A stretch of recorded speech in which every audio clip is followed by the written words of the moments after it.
நான் இப்போ நம்ம அண்ணன் தம்பி எல்லாம் என்ன பேசுறாங்களா அதே நான் கொஞ்சம் ஹிந்தியில பேச போறேன். ஏன்னா நம்மளுக்கு சில சீஃப் கெஸ்ட் எல்லாம் ஹிந்தியில வந்திருக்கிறாங்க.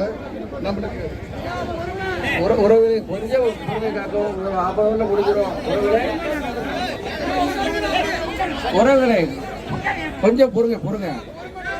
ஒரு ½ தான் அமைதிக்காருங்க. இவ்வளோ நேரம் நல்லபடியாக முடிஞ்சிருக்கு. இந்த கடைசி நேரம் அதாவது நல்லா இல்லாமல் போயிடும். ப்ளீஸ் கொஞ்சம் அமைதிக்காருங்க. இவர் டெல்லி உறவு ரமேஷ் அவர்கள் உரையாற்றுவார். கொஞ்சம் பொறுமைக்காரங்கள் ஐயா. मेरे सारे भाइयों को नमस्कार. मैं रमेश. मेरी सारी बहनों को नमस्कार. तमिलनाडु से जो आए मेरे भाई नमस्कार आपको भी. मुंबई से जो मेरे तलेवर आए आपको भी नमस्कार. हमारे जो चीफ गेस्ट हैं उनको भी नमस्कार. हमारी अनुप्रिया मैडम हैं उनको भी नमस्कार. हमारे जो कुर्मी भाई हैं उनको भी नमस्कार. मैं आप सब लोगों से सिर्फ ये कहना चाहता हूं कि हम 6 जून 1936 को गैजेट के अंदर कामराज सर के द्वारा एससी के अंदर शामिल हुए और 1936 से लेकर आज तक हम यही कह रहे हैं कि भैया हम एससी नहीं है, हमें एससी से बाहर निकालो, हम एससी नहीं है.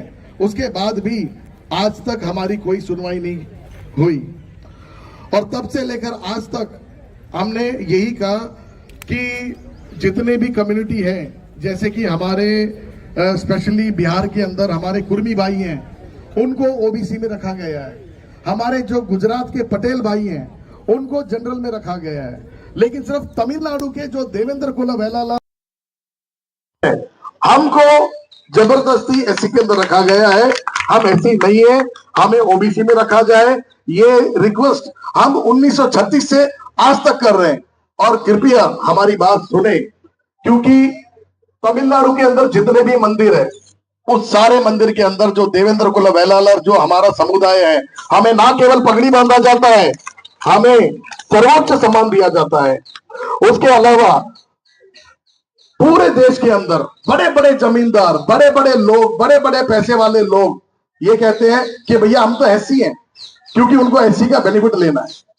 और पूरे भारत के अंदर एक लौता ऐसा कम्युनिटी है देवेंद्र कुलवेलाला जो ये कह रहा है कि भैया हम ऐसी नहीं है. बड़े बड़े मिनिस्टर कह रहे हैं कि यार लोग तो नौकरी पाने के लिए, अपने बच्चों का एडमिशन कराने के लिए जबरदस्ती ऐसी बन रहे हैं और आप कह रहे हैं कि आप ऐसी नहीं हो. जब हम इस ग्राउंड में धरना करने के लिए या हम भूख हड़ताल करने के लिए जब हम यहाँ के डीसीपी साहब के पास गए परमिशन के लिए, वो भी हैरान हो गए. वो भी यही कह रहे हैं कि भाई पूरी दुनिया ऐसी बनना चाहती है और आप ओबीसी बनना चाहते हो, इसमें आपका क्या फायदा है? सर हमारा फायदा ये है कि हम इंद्र की संतान है और हम देवेंद्रन है और हम किसान है.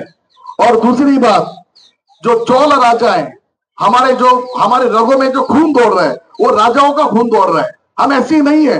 आप जबरदस्ती क्यों ऐसी बना रहे हो जबकि हम राजवंश है और हम यही चाहते हैं कि हमें एससी से बाहर निकालिए. जब हमारे प्रिय प्रधानमंत्री जी नरेंद्र मोदी जी जब तमिलनाडु आए, उन्होंने भी ये कहा कि तुम देवेंद्र हो और मैं नरेंद्र हूं.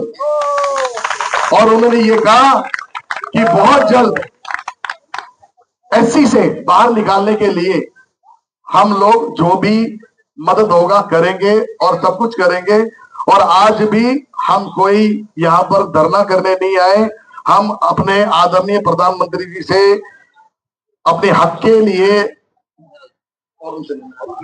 हम ये आदरणीय प्रधानमंत्री जी से हम आपने जो हमसे वादा किया वो वादा याद दिलाने आए हैं. और हम ये चाहते हैं कि आप हमें एससी से बाहर निकालें, क्योंकि ये आपके अलावा कोई नहीं कर सकता और हमें आप ही से उम्मीद है. धन्यवाद.